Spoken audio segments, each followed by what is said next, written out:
नमस्कार, स्वागत है आप सभी का हमारी इस खास पेशकश में। हफ्ते दर हफ्ते हर रोज़ हर हफ्ते हम रविवार को आपके साथ जुड़ते हैं और आने वाले हफ्तों आने वाले महीनों को लेकर के क्या बाज़ार की दिशा हो सकती है इस पर बातचीत करते हैं। लगातार बीते 3-4 महीनों से तो अमेरिका और ईरान के युद्ध ने काफ़ी ज़्यादा परेशान कर रखा है, ख़ासतौर से कच्चे तेल की जो बढ़ती कीमतें हैं। क्या अब उसको लेकर के जो चिंताएं थीं उसमें थोड़ा सा विराम लगता हुआ दिखाई दे सकता है। आज हमारा जो थंब है, जो आप पीछे बैकग्राउंड देख रहे हैं, खत्म हुआ डर, क्योंकि 2-3 चीज़ें जो सबसे ज़्यादा डरा रही थी बीते हफ्ते, वहाँ पर थोड़े से सकारात्मक संकेत देखने को मिले हैं। जिस तरीके से रुपया 97 पहुँच गया था, वहाँ पे थोड़ी सी राहत आरबीआई के इंटरवेंशन के बाद आती हुई दिखाई दी है। सवाल ये कि क्या वहाँ से रिकवरी और बढ़ेगी। ब्रेंट क्रूड को लेकर के जो थोड़ी सी अब हालात बेहतर होते हुए दिखाई दे रहे हैं, तो क्रूड में जो नरमी आ रही है, क्या ये आगे कंटिन्यू करेगी? क्योंकि ट्रम्प साहब कह रहे हैं, लेकिन ट्रम्प साहब की बातों पर भरोसा कितना करें। सबसे महत्वपूर्ण सवाल, यूएस ईरान वॉर को लेकर के क्या उम्मीद कर सकते हैं कि अब वाकई में हल निकलेगा या फिर से कोई नई बात निकल करके आएगी? तो इन तमाम पहलुओं को लेकर बातचीत करते हैं और भारतीय बाजारों का प्रदर्शन कैसा रहेगा और विदेशी निवेशक क्या करेंगे, इस पर बातचीत करते हैं। और इन तमाम जटिल विषयों के लिए बहुत ही सरल व्यक्ति हमारे साथ मौजूद हैं और उनके ज्ञान का जो भंडार है उससे हम सब लोग कुछ बूंदे लेना चाहते हैं। संजय सर का बहुत बहुत स्वागत है। सर, संजय सर, जब भी आप आते हैं बहुत कुछ सीखने को, बहुत कुछ जानने को मिलता है। पहले तो बहुत बहुत स्वागत, और दर्शक बेसब्री से आपका इंतज़ार करते हैं। पहले सर तो ये बताइए कि क्या अभी की सिचुएशन है, क्योंकि काफ़ी कुछ तो नुकसान हो गया है, चाहे प्राइम मिनिस्टर की स्पीच को हम सुने या फिर जो सिचुएशन हम सामने देख भी रहे हैं, जिस तरीके से सप्लाई बाधित हुई। आप कैसे देख रहे हैं अभी करंट सिचुएशन को? क्या यहाँ से कुछ बेहतर होता हुआ दिखाई दे रही हैं चीज़ें अब? देखिए विपुल जी, जो ईरान की सिचुएशन है वो मेरे ख्याल से काफी जटिल है। तो कुछ ओवरनाइट सॉल्यूशन हो जाएगा या सिर्फ एक ही एग्रीमेंट पर सारी सिचुएशन नॉर्मल हो जाएगी, मेरे ख्याल से ऐसा उम्मीद करना ठीक नहीं होगा। और दूसरी बात ये कि चूंकि जिस तरह की हानि प्रोडक्शन फैसिलिटी को हुई है, वो प्रोडक्शन फैसिलिटी को रिस्टोर होने में भी कुछ समय लगेगा, जो कि कुछ सप्ताह की बात नहीं है, उसमें कुछ महीने लगेंगे। आई थिंक इस एग्रीमेंट का एक नियर टर्म जो फायदा होगा वो ये है कि अभी सप्लाई लाइंस जो बाधित हो गई हैं, जिसके कारण मिडल ईस्ट से ऑयल वो एवैक्यूएट नहीं हो पा रहा है, स्टेट ऑफ हॉर्मुज की शिप्स की लाइंस जो हैं वो चोक हो गई हैं। मेरे ख्याल से एक इमीडिएट इम्पैक्ट ये होगा कि सप्लाई लाइंस पहले से सुधर जाएंगी, लेकिन क्या सप्लाई दोबारा उसी लेवल पर चला जाएगा जहां पर वॉर के पहले था? वो मुझे लगता है कि शायद प्रैक्टिकली वैसा न हो। तो इसके परिणाम स्वरूप अगर हम उम्मीद कर रहे हैं कि क्रूड के दाम उस लेवल पर चले जाएंगे जो कि वॉर के पहले थे, तो वो भी संभव नहीं है। तो हमें इस बात से रिकंसाइल करना पड़ेगा कि क्रूड के प्राइसेस कुछ समय तक ऊपर रहेंगे। अगर $100 के ऊपर ना रहें तो कम से कम हो सकता है कि 85 से $90 के रेंज में या 85 से $95 के रेंज में रहें कुछ समय तक, जब तक कि सप्लाई नॉर्मल ना हो जाए। सप्लाई इन द सेंस कि प्रोडक्शन नॉर्मल ना हो जाए। सप्लाई भले नॉर्मल इस एग्रीमेंट के बाद हो सकता है। ये बात है कि अभी भी कुछ कहना जो है वो थोड़ा मुश्किल है। लेकिन सर, अब इससे थोड़ा सा और आगे बढ़ें। ये जो संकट है वो कितने लंबे समय तक डेंट करेगा? प्रधानमंत्री ने कहा कि 1 दशक की मेहनत जो है वो बर्बाद हो सकती है। जो सिचुएशन चल रही है, युद्ध की स्थिति है, आप कितने इससे सहमत हैं? और दूसरा, भारतीय अर्थव्यवस्था के लिहाज से कितनी बड़ी क्राइसिस आप मान रहे हैं? क्योंकि जितनी भी कैलकुलेशन की गई थी वो जिस कच्चे तेल की कीमतों पर की गई थी, वो सारी कैलकुलेशन गड़बड़ हो गई सर।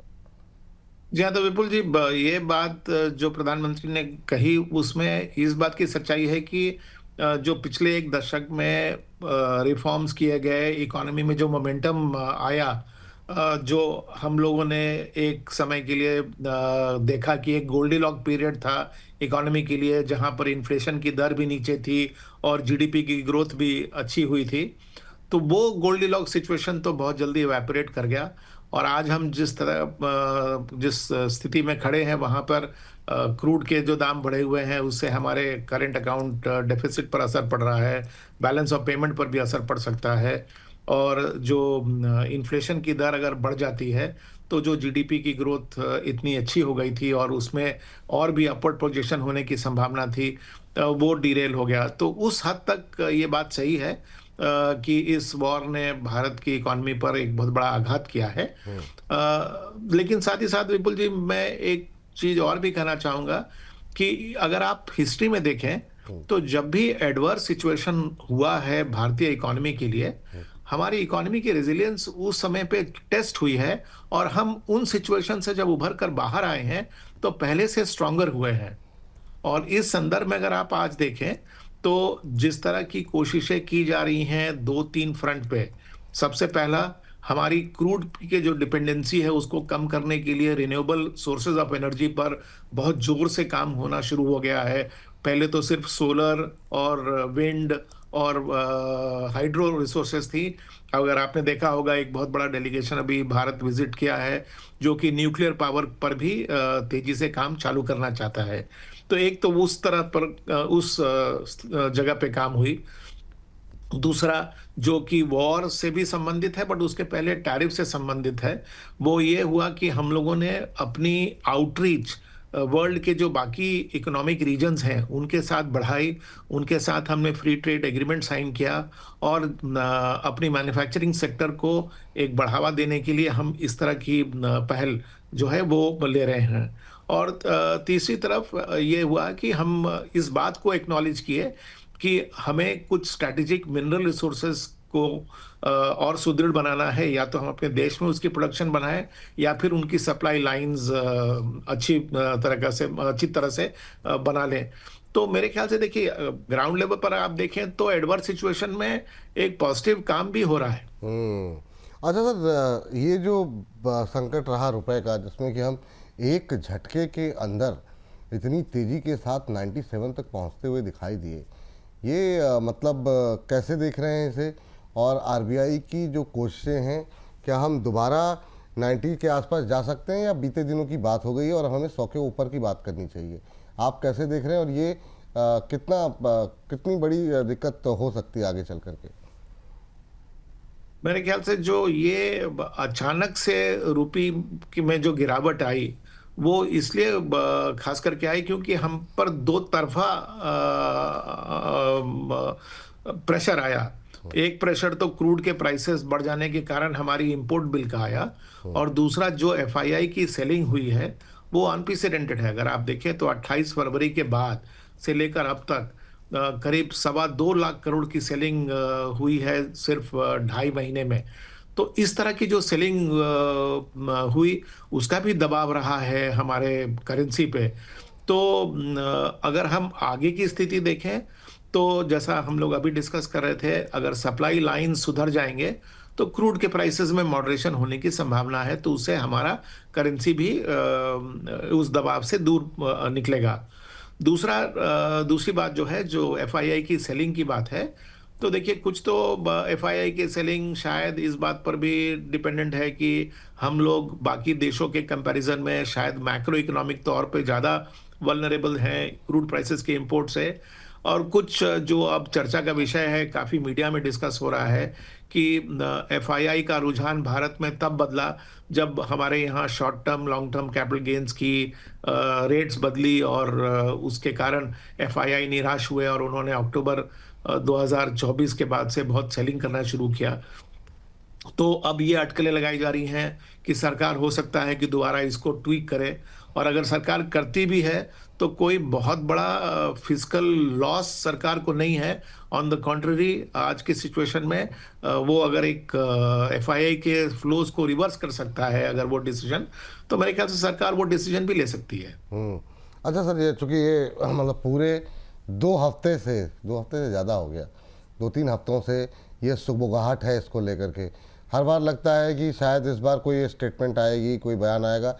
गवर्नमेंट की तरफ से ऑफिशियली या अनऑफिशियली इनडायरेक्टली कुछ कहा नहीं जा रहा है इस पर, लेकिन ये इस बात की संभावनाएं कितनी है कि सरकार इस फैसले को वापस ले सकती है? तो देखिए, मैं समझता हूं कि सरकार बहुत सारे ऑप्शंस एक्सप्लोर कर रही होगी, क्योंकि ये बात से इनकार नहीं किया जा सकता कि हमारे करंट अकाउंट डेफिसिट पे दबाव है, बैलेंस ऑफ पेमेंट पे भी दबाव होने की संभावना है। तो सरकार बहुत सारे उपाय देखेगी, एफसीएनआर डिपॉजिट्स को परस्यू करेगी, या फिर वो पब्लिक सेक्टर बैंक्स को एनकरेज करेगी फॉरेन करेंसी में बॉन्ड्स इशू करने के लिए। इस तरह से कोशिश करेगी सरकार कि वो किस तरह से फॉरेन एक्सचेंज को वापस भारत में लाए, ताकि हम माइक्रो इकोनॉमिक तौर पे स्टेबलाइज हो।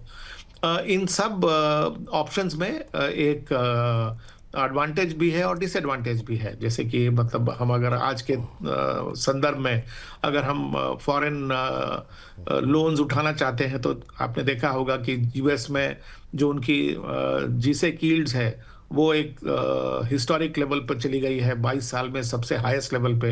तो आज के समय में अगर हम बाहर से लोन उठाएंगे तो हमें उसके लिए काफी कीमत देनी पड़ेगी। तो सरकार इन सब चीजों को एवेलुएट करेगी कि क्या वो कॉस्ट हम पे करें, या फिर हम अपनी जो लॉन्ग टर्म कैपिटल गेन्स है उसमें ट्वीकिंग करें, तो उसमें हमें कितना लॉस हो सकता है। और अगर सरकार को लगेगा कि नहीं, ये ज़्यादा अच्छा ऑप्शन है कि हम टैक्स को ट्वीक कर दें, तो हो सकता है कि सरकार ये डिसीजन ले ले। ठीक सर, उम्मीद हम सबकी यही कर रहे हैं। बाजार में बीच में एक दो बार रैली भी इस तरह की इस बात इन अटकलों को लेकर के आई। देखते हैं गवर्नमेंट क्या सोच रही है इसको लेकर के। एफआईएस की बिकवाली जिसका जिक्र भी आपने छेड़ा, एक तो कारण आपने बताया ही कि इसको लेकर के बातचीत हो ही रही है, लेकिन सर ये मतलब और कितना बेचेंगे एफआईएस? मतलब लगातार ये बिकवाली थमती क्यों नहीं? इस पर हम लोगों ने कई बार थम भी लगाया। तो ये अभी क्या लग रहा है सर, अभी ये लंबा चलेगा? मान लीजिए फैसला नहीं होता है तो फिर क्या नेक्स्ट ट्रिगर क्या होगा एफआईएस की वापसी को लेकर के? या अभी आप ये देश ही छोड़ के चले जाएंगे एफआईएस? ऐसा तो होगा नहीं, क्या लग रहा है आपको? नहीं, देखिए, देश छोड़ के तो जाने की संभावना नहीं है, क्योंकि एफआईआईज भी तो कई तरीके के होते हैं ना। कुछ लॉन्ग टर्म भारत में निवेश करने के लिए आए, कुछ है जिन्होंने की शॉर्ट टर्म अपॉर्चुनिटी के रूप में भारत में निवेश किया, कुछ है ऐसे जो कि सेक्टोरली निवेश कर रहे हैं, और कुछ एफआईआईज ऐसे हैं जिनका कि मल्टी कंट्री पर एलोकेशन है और वो समय समय पे रोटेट करते हैं अपना इन्वेस्टमेंट। तो इन सब जो सेगमेंट्स हैं एफआईआई के, उनमें जो लॉन्ग टर्म भारत के कमिटेड इन्वेस्टर्स हैं वो तो रहेंगे ही। अगर वो नहीं रहते तो भारत में एफडीआई के फ्लोज भी बंद हो गए रहते। तो अगर एफडीआई का फ्लो आ रहा है तो लॉन्ग टर्म जो इन्वेस्टर है भारत का वो रहेगा। जो अपॉर्चुनिस्टिक इन्वेस्टर्स हैं वो इस स्थिति में सेलिंग कर रहे होंगे, और उनका करने का कारण भी बनता है विपुल जी, क्योंकि अगर हमारी रुपये डिप्रिशिएट कर रही है और इतनी शार्पली कर रही है, तो देखिए उनको तो अपने निवेश के हिसाब किताब डॉलर में करने हैं, और जब हमारी करेंसी डिप्रिशिएट कर रही है तो अगर हमारा मार्केट उसी लेवल पे रहता तो करेंसी डिप्रिसिएशन के कारण उनके लॉस हो जाते। तो वो अपने लॉस को प्रोटेक्ट करने के लिए कम से कम टैक्टिकल तौर पे तो अपने पोजीशंस को भारत से हटाएंगे, और जब करेंसी स्टेबलाइज करेगा तो फिर वो वापस भी आ सकते हैं। तो ये है। और एक दूसरा जो डिस्कशन पिछले साल से उभरा है कि भारत में एआई से रिलेटेड कोई अपॉर्चुनिटी फॉरेन इंस्टीट्यूशनल इन्वेस्टर्स के लिए नहीं है, तो वो उदासीन होकर उन जगह और या उस ज्योग्राफी में जा रहे हैं जहां पर उनको एआई से रिलेटेड अपॉर्चुनिटी दिखता है। तो जैसे साउथ कोरिया में उनको दिखा, ताइवान में दिखता है, और एशिया के कुछ देशों में जहां पर कि एआई की अपॉर्चुनिटीज हैं, तो वहां पर उन्होंने पैसे लगाए। भारत में अनफॉर्चुनेटली आज भी कोई बहुत बड़ा अपॉर्चुनिटी एआई से डायरेक्टली रिलेटेड नहीं है। कुछ हैं भी तो छोटे मोटे अपॉर्चुनिटीज़ हैं, या फिर इनडायरेक्ट प्रॉक्सी एक्सपोजर है एआई के लिए, तो वो भी एक ट्रेड हो सकता है। क्योंकि अगर आप यूएस भी देखें तो यूएस का मार्केट भी तो ऐसा कुछ ब्रॉड बेस्ड मार्केट तो है नहीं। वहाँ पर भी जो रैली हो रही है अधिकतर तो सिर्फ एआई रिलेटेड स्टॉक्स में हो रही है। तो एक थीमेटिक रैली पूरे विश्व में हो रही है जिसमें कि भारत पार्टिसिपेट नहीं कर पा रहा है। बिल्कुल महत्वपूर्ण बात सर। अब आ जाते हैं सर रिजल्ट सीजन को लेकर के, क्योंकि सारे विषयों को समेटने की थोड़ी करके कोशिश कर रहे हैं। रिजल्ट सीजन अब तक का कैसा लगा सर? हालांकि हम लास्ट क्वार्टर के मुकाबले रिजल्ट जो है पहले से बेहतर दिखाई दिए, लेकिन समस्या वहाँ पर ये है कि नेक्स्ट क्वार्टर को लेकर के अनिश्चितता बहुत ज़्यादा बढ़ गई है, वो बहुत टेंशन बढ़ा रहा है। आप कैसे देख रहे हैं सर Q4 रिजल्ट्स को? तो विपुल जी, मैं इस सवाल का जवाब दो भाग में देता हूं। हाँ, अगर मुझे सिर्फ चौथी तिमाही के रिजल्ट पर देखकर भारत में निवेश करना होता तो शायद हमारा निफ्टी जो है आज वो 25,000 से 26,000 के लेवल पे होता। क्योंकि अगर आप एक्स्ट्रॉर्डिनरी इनकम को हटा दीजिए तो करीब करीब 18 से 19% का ईयर ऑन ईयर ग्रोथ है प्रॉफिट्स में। इस तरह की प्रॉफिट ग्रोथ चौथी तिमाही में होने पर नॉर्मल सिचुएशन में बाजार में बहुत ज्यादा उछाल आ सकता था। ये उछाल इसलिए नहीं आ रहा है क्योंकि जैसा आपने कहा कि लोग थोड़े से Q1 FY27 को लेके कॉशियस हैं, लेकिन साथ ही साथ Q4 FY26 का प्रदर्शन इतना अच्छा है, वो बाजार के लिए एक सपोर्ट का काम कर रहा है। अगर वो नहीं इतना अच्छा होता तो शायद हम 23,000 के ऊपर का लेवल मेंटेन नहीं कर पाते, क्योंकि अगर आपने चारों तरफ देखिए तो अंधकार ही अंधकार फैला हुआ है। क्रूड के दाम 100 के ऊपर है, रूपी डॉलर 97 को टच कर गया, मॉनसून 8% डेफिशिएंट होने की संभावना है, हमारी FIIs की सेलिंग इतनी ज्यादा है, मिडिल ईस्ट का वॉर रुक नहीं रहा है, तो इन्फ्लेशन की दर बढ़ने की संभावना है, RBI रेट हाइक कर सकता है। तो इतने सारे नेगेटिव में तो शायद हमारा बाजार 20 या 21,000 पॉइंट निफ्टी पर चला जाता, लेकिन चूंकि चौथी तिमाही के रिजल्ट इतने अच्छे हैं तो उसने बाजार को एक सहारा भी दिया है। प्लस दूसरा ऑफ कोर्स ये कारण हम डिस्काउंट नहीं कर सकते, जिस तरह से डोमेस्टिक रिटेल इन्वेस्टर का फ्लोज आता रहा है डायरेक्ट मार्केट में और indirectly through mutual funds and other domestic institution, वो दोनों इन दोनों फैक्टर्स ने काफी सपोर्ट दिया है बाजार को। अब सर अगर नेक्स्ट मतलब अगर एक आउटलुक लेना हो अगले क्वार्टर को लेकर के या अगले टाइम को लेकर के, अभी क्या बुलिश रवैया लें बाजार पे, बेयरिश रवैया लें? बड़ा कन्फ्यूजन है सर। कुछ लोग ऐसे हैं जो कहते हैं वर्स्ट इज़ ओवर, कुछ लोगों का ये मानना है कि नहीं अभी तो मतलब जो है दर्द शुरू भी नहीं हुआ। अलग अलग तरह की बातें आ रही हैं, आप किस तरफ बैठे हैं? तो विपुल जी, मेरे ख्याल से बाजार पर व्यू लेना आज के कॉन्टेक्स्ट में थोड़ा डिफिकल्ट है, लेकिन अगर आप बाजार पर व्यू ना लें और सेक्टर्स पर व्यू लें तो शायद आपकी रणनीति बनाने में आपको ज्यादा आसानी होगी, क्योंकि बाजार का बॉटम जरूरी नहीं है कि हर सेक्टर का बॉटम हो और बाजार का टॉप जरूरी नहीं है कि हर सेक्टर का टॉप हो। अगर आप पिछले कुछ महीनों का ही प्रदर्शन देख लें तो पिछले कुछ महीनों में कुछ स्टॉक्स ऐसे भी हैं जिन्होंने बहुत ही अच्छा प्रदर्शन दिया है। इनफैक्ट कुछ स्टॉक्स तो ऐसे हैं अच्छे क्वालिटी के जिन्होंने कि 50% से लेकर 100% तक की रैली दे दी है। तो मेरे ख्याल से आपको आज जो अपनी रणनीति बनानी है उसको 3 भाग में बांट दीजिए। एक भाग जो आप अपॉर्चुनिस्टिक बास्केट को कह सकते हैं, दूसरा भाग डिफेंसिव बास्केट और तीसरा भाग कॉन्ट्रेरियन बास्केट। अगर आप अपॉर्चुनिस्टिक बास्केट में पैसा लगाना चाहते हैं तो अगर आप देखें तो मेरे ख्याल से इंजीनियरिंग और कैपिटल गुड्स का जो सेगमेंट है वो मेरे ख्याल से आज अपॉर्चुनिस्टिक बास्केट के रूप में क्वालिफाई करेगा, क्योंकि ना सिर्फ उनकी चौथी तिमाही के रिजल्ट अच्छे आए हैं, उनकी कमेंट्री भी अच्छी रही है और भारत सरकार ने भी साफ साफ कहा है कि वो अपनी जो केपेक्स है उससे पीछे नहीं हटेगी। तो इन सब का बेनिफिट हमारे ख्याल से इस अपॉर्चुनिस्टिक बास्केट को मिलने वाला है। दूसरा बास्केट जो कि डिफेंसिव बास्केट होगा वो मेरे ख्याल से फार्मा का हो सकता है, क्योंकि हाल के दिनों में कुछ कॉर्पोरेट एक्शंस हुए, अदरवाइज भी अगर आप देखें तो pharma companies by and large इस मिडिल ईस्ट के क्राइसिस से अछूते हैं और उनके लिए अपॉर्चुनिटी बरकरार है। तो ये सेकंड बास्केट है जो कि डिफेंसिव बास्केट है। तीसरा जो बास्केट है जिसको मैं मानता हूं कि कॉन्ट्रेरियन बास्केट है वो आईटी या सॉफ्टवेयर सेक्टर की कंपनीज का होगा, क्योंकि जिस तरह से उनकी प्राइसेस में गिरावट आई है आज वो उस वैल्यूएशन पर अवेलेबल है जो कि वो कोविड के क्राइसिस के समय में अवेलेबल थे। तो देखिए बाजार में एक लेवल पे कोई भी स्टॉक खरीदने लायक हो जाता है, तो simply on the basis of valuation मेरे ख्याल से सॉफ्टवेयर में कुछ तो खरीदारी करने का केस बनता है। दूसरी बात, एआई के बारे में लोग अगर ये समझते हैं कि एआई सारे प्रॉब्लम सॉल्व कर देगा तो ऐसा जरूरी नहीं है। एआई में भी देयर इज अ कॉस्ट, मतलब आप अगर एंटरप्राइज के रूप में एआई को यूज करना चाहते हैं तो उसके लिए आपको टोकन्स कंज्यूम करने पड़ते हैं और ये टोकन्स फ्री में नहीं आते। आपने हाल में देखा होगा सेल्स फोर्स ने सिर्फ 4 महीने में पिछले पूरे साल का टोकन का बजट एग्जॉस्ट कर दिया। तो जरूरी नहीं है कि सारी कंपनीज एआई की तरफ चली जाएंगी, ट्रेडिशनल सॉफ्टवेयर का भी एक स्पेस है, उनका एक कंट्रीब्यूशन रहेगा एंटरप्राइज के सॉल्यूशंस के लिए।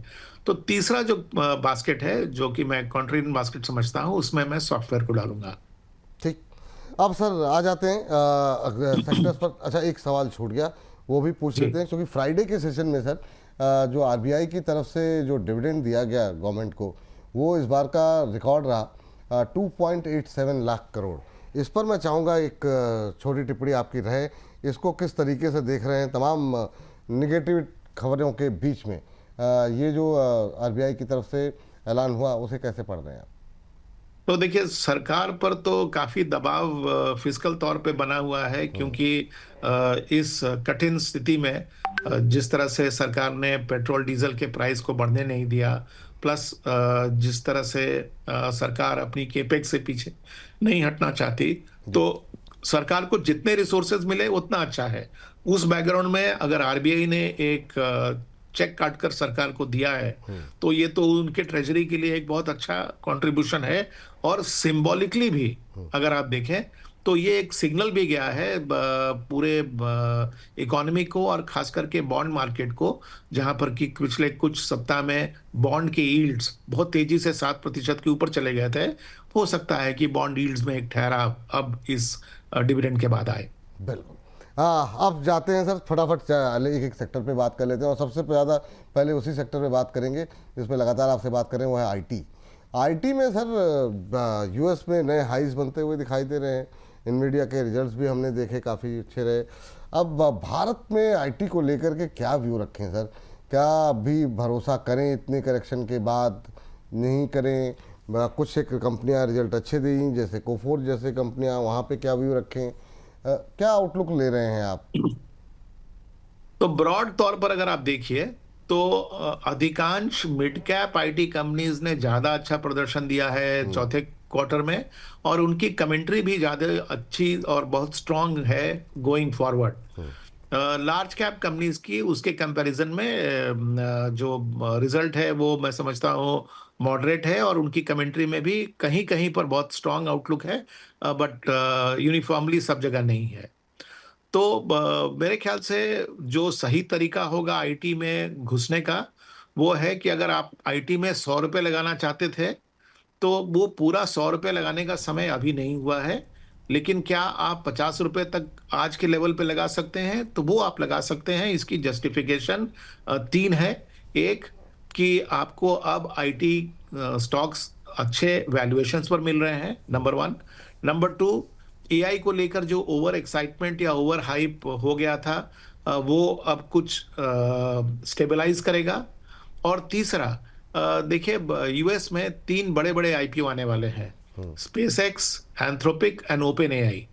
जब ये ओपन एआई और एंथ्रोपिक की लिस्टिंग हो जाएगी, तो देखना पड़ेगा कि क्या जो फ्रेंजी एआई के प्रति है, क्या वो बरकरार रहती है। अगर वो बाजार में से ये बड़े बड़े आईपीओ कुछ लिक्विडिटी भी सक इन कर लेंगे, और अगर उनमें वो फ्रेंजी अगर नहीं रहती है, तो हो सकता है ट्रेडिशनल सॉफ्टवेयर के प्रति भी लोगों का इंटरेस्ट वापस आएगा।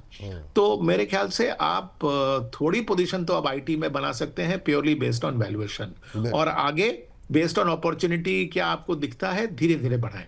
धीरे धीरे आईटी कंपनियों में निवेश कर सकते हैं। और ये देखिए ग्राफिक्स के जरिए हम आपको दिखा रहे हैं, एक बार दिखा दीजिए थोड़ा सा, कि 18 लाख करोड़ रुपए 2024 के बाद से जो है स्वाहा हो चुके हैं। पहली प्लेट जरा इसकी दिखा दीजिए, ये वाली नहीं, जो अभी टेक्स्ट में हम दिखा रहे थे, करीब 18 लाख करोड़ की मार्केट वैल्यू साफ हुई है।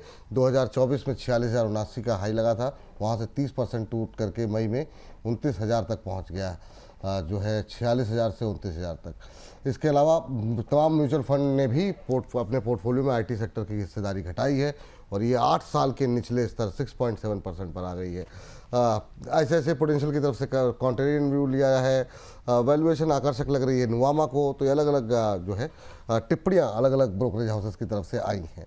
तो हालांकि मिड कैप, जैसा भी सर कह रहे थे, मिड कैप आईटी कंपनियों का प्रदर्शन बेहतर रहा है, वहाँ पे भी फोकस कर सकते हैं, लेकिन थोड़ा थोड़ा करके पैसे लगाएं। चलिए, आईटी की बात ये हो गई सर। आईटी के बाद ज़रा बात कर लेते हैं पावर को लेकर के। पावर जनरेशन, पावर डिस्ट्रीब्यूशन, गर्मी फिर बहुत तेज़ पड़ती हुई दिखाई दे रही है। इस बार क्या इन गर्मियों में पावर से क्या कुछ उम्मीदें हैं? बीच में एक छोटी सी रैली आई, पर वो फिर वो बहुत जल्दी फिजल आउट हो गई। लास्ट ईयर भी नहीं चले थे पावर स्टॉक्स। अभी क्या कुछ उम्मीदें हैं सर पावर से आपको? तो देखिए, पावर स्टॉक की रैली अगर आप थोड़ा सा और रिवाइंड करें तो 2024 में एक बहुत अच्छी रैली पावर बहुत शानदार, स्टॉक्स में हाँ। आई थी। हाँ, जो काफी हद तक फ्यूचर को डिस्काउंट कर चुकी थी। और गर्मी भले बढ़ जाए विपुल जी, लेकिन पावर जनरेटिंग कैपेसिटी तो समय के साथ ही बढ़ेगा। तो बिल्कुल। जो उनकी एग्जिस्टिंग कैपेसिटी है, अगर उसकी वैल्यूएशन ऑलरेडी डिस्काउंटेड है, तो सिर्फ एक ही चीज हो सकता है ना कि प्लांट लोड फैक्टर अगर बहुत अच्छा हो जाता है इस क्वार्टर में, तो ही जाके उनके प्रदर्शन अच्छे दिखेंगे Q1 FY27 में, जो कि साफ साफ ऐसा लगता नहीं है।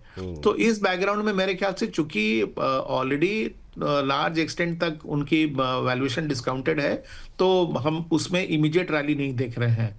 लेकिन बहुत सारी पावर कंपनीज हैं जो कि अपनी कैपेसिटी एक्सपैंड कर रहे हैं, और खास करके रिन्यूएबल एनर्जी की तरफ वो ज्यादा कर रहे हैं। रिन्यूएबल एनर्जी की जो मार्केट वैल्यूएशन कर रहा है, वो ट्रेडिशनल एनर्जी से ज्यादा अच्छे लेवल्स पे कर रहा है। तो ये आगे जाकर इनके लेवल्स पे डिस्काउंट होगा, हो सकता है इमीडिएटली ना हो। तो अभी सर जिन पावर स्टॉक्स को लेकर के आपका व्यू क्या है? मतलब आप जो मैनेज कर रहे हैं चीज़ों को, तो उसमें पावर रख भी रहे हैं या नहीं, और क्या रिन्यूएबल पे ही फोकस रखना चाहिए पूरी तरीके से?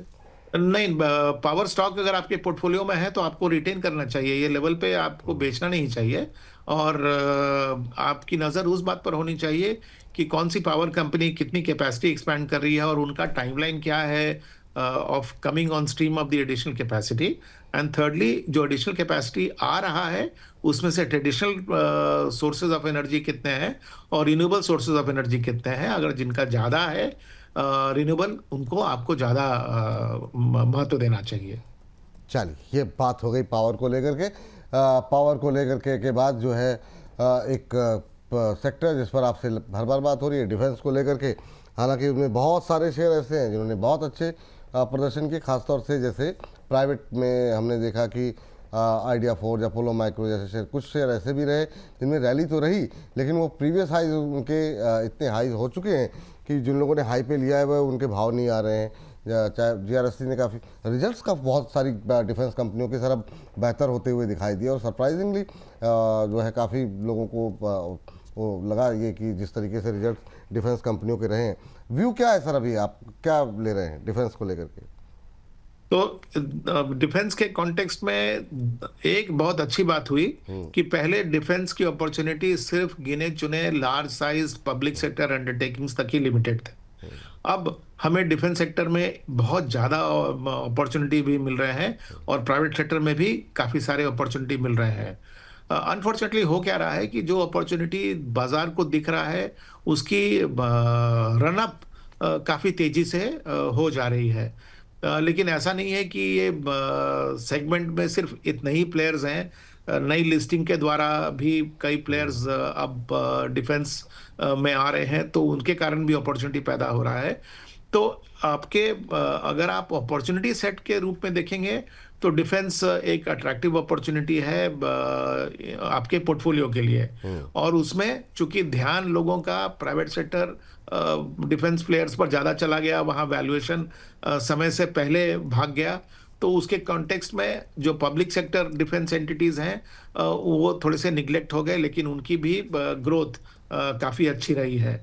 तो मेरे ख्याल से एक तरह से पैसा रोटेट करते रहेगा between the over valued private sector entities versus the relatively under valued public sector entities. और जब जब पब्लिक सेक्टर एंटिटीज या तो अपने क्वार्टरली रिजल्ट्स में अच्छे प्रदर्शन दिखाएंगे या ऑर्डर बुकिंग में उनकी बड़ी बड़ी ऑर्डर्स अगर क्लोज होंगी, तो फिर इंटरेस्ट उधर भी आएगा और पैसा इन दोनों में रोटेट करता रहेगा। ठीक सर, बैंकों से क्या उम्मीदें हैं सर? पीएसयू बैंक्स के रिजल्ट्स क्वार्टर हम देख रहे हैं लगातार अच्छे देखने को मिल रहे थे। अब लगा कि शेयर में भी जान आएगी, दोबारा दौड़ने शुरू करेंगे पीएसयू बैंक्स। तब तक ये क्राइसिस हो गई। अब कहा जा रहा है कि फिर से बैंकिंग फाइनेंशियल सेक्टर को लेकर के प्रेशर रहेगा। बीच में एचडीएफसी, आईसीआईसीआई बैंक, इन दिग्गज, चूँकि इनकी हिस्सेदारी ज़्यादा है, इन्होंने इंडेक्स पर प्रेशर बनाए रखा। अब ये क्राइसिस आ गई, बैंकिंग का क्या भविष्य दिखाई दे रहा है? इन पे देखिए मल्टीपल फैक्टर्स हैं जो काम कर रहे हैं। एक तो है कि जो large cap private sector banks हैं, चूंकि उनका इंडेक्स में भी वेट ज्यादा है, तो एफआईआई की सेलिंग का भी ज्यादा बड़ा बोझ इनको झेलना पड़ा। जी। तो इनके फंडामेंटल परफॉर्मेंस भले ही बरकरार रही हो, लेकिन चूंकि सेलिंग का प्रेशर था तो इनके स्टॉक प्राइस में हमको परफॉर्मेंस नहीं दिखा। रही बात पब्लिक सेक्टर बैंक्स की, तो पब्लिक सेक्टर बैंक्स का पिछले तिमाही तक का प्रदर्शन काफी अच्छा था on all fronts. Net interest income के फ्रंट पर देखिए, एसेट क्वालिटी के तौर पे देखिए, तो भी अच्छा था। इस क्वार्टर में क्या हुआ है कि बॉन्ड के यील्ड्स जो ऊपर चले गए, तो उसके कारण इनकी ट्रेजरी बुक पर अब आगे जाकर लॉसेस बेयर करने पड़ेंगे, ऐसा एक नेगेटिव ओवरहैंग हो गया। जी। प्लस कुछ बड़े पब्लिक सेक्टर बैंक्स हैं, उनका जो क्वार्टरली रिजल्ट आया वो उम्मीद से कम था, जी। तो जिसके कारण बाजार ने उनको पनिश भी किया। तो ये दो कारण थे जिनके कारण कि पब्लिक सेक्टर बैंक जो है वो नीचे चले गए। अब दोबारा जो ट्रेडिशनल आर्गुमेंट था जी। वो वापस आ गया है कि most of the public sector banks जो हैं वो प्राइस टू बुक वैल्यू के तौर पर अगर आप देखें तो वन टाइम बुक वैल्यू से भी नीचे ट्रेड कर रहे हैं। तो इसलिए एक तो उनका इन्वेस्टमेंट केस बनता है, ये इन्वेस्टमेंट केस और भी स्ट्रांग हो जाएगा जब बॉन्ड के यील्ड्स सॉफन करेंगे। और तीसरा, अगर मान लीजिए आरबीआई रेट हाइक जी। करता है तो नेट इंटरेस्ट मार्जिन की एक्सपैंड होने की संभावना है, provided the credit growth is not affected. ठीक। सर, कार्यक्रम को समाप्त करने का जो है वक्त हो गया है। जाने से पहले हर बार की तरह आपसे यही पूछेंगे, जरा एक बार थंब दिखा दीजिए। खत्म हुआ डर, क्या वाकई में डर जो है जिस तरीके से कूल ऑफ चीज़ें थोड़ी सी बेहतर दिखाई दे रही हैं, ये डर खत्म हुआ है या अभी भी आपको डर लग रहा है कि बरकरार है? दूसरा, जाते जाते कुछ एक सेक्टर्स अगर आप बता सकें, हालांकि समय बहुत कम बचा है, तो आप दोनों को थोड़ा संक्षिप्त में उत्तर दे सकें सर। तो देखिए विपुल जी, बाजार में अगर कोई कहे कि बिना डर के घुसना है तो वो रेकलेस इन्वेस्टमेंट होगा। बाजार में हमेशा कुछ अगर आपके मन में डर रहे तो ही आप निवेश अच्छे से कर सकते हैं। और अपॉर्चुनिटी के तौर पे अगर आपको देखना है तो अगर आप साल 2 साल के बियॉन्ड अपॉर्चुनिटी में भी विश्वास रखते हैं, तो जो सेक्टर आपको आज खराब लग रहा है, जैसे फॉर एग्जांपल ऑटो, आपको बहुत अच्छा नहीं लग रहा होगा, लेकिन मेरे ख्याल से 2-3 साल के होराइजन में ये एक विनिंग सेक्टर होगा। बिल्कुल sir, thank you Sanjay sir. आपसे बात करते हुए समय का कभी पता नहीं लगता है, बहुत अच्छा लगता है सर। समय देते रहिए, आते रहिए सर बीच बीच में। बहुत बहुत धन्यवाद आज की चर्चा का हिस्सा बनने के लिए। Thank you. Thank you. तो आज की इस चर्चा को यहीं पर समेटते हैं। अब देखते हैं अगले हफ्ते किस तरीके से बाजार की चाल रहेगी, और हर रोज़ सुबह 10 बजे, दोपहर 1 बजे तमाम जो है ट्रेड को लेकर के विश्लेषण कई सारे एक्सपर्ट के साथ होता रहेगा। अभी के लिए मुझे इजाज़त दीजिए। हर रोज़ सोमवार से शुक्रवार सुबह 10 बजे, दोपहर 1 बजे जुड़िए मेरे साथ। और साथ ही साथ कल अगर आपका छोटे शेयर ऊंची छलांग नहीं देखा है तो जाकर के देखिए, शनिवार को दोपहर 2 बजे अपलोड हो चुका है और बहुत अच्छे अच्छे शेयरों पर बातचीत हुई। अभी के लिए इजाज़त दीजिए, नमस्कार।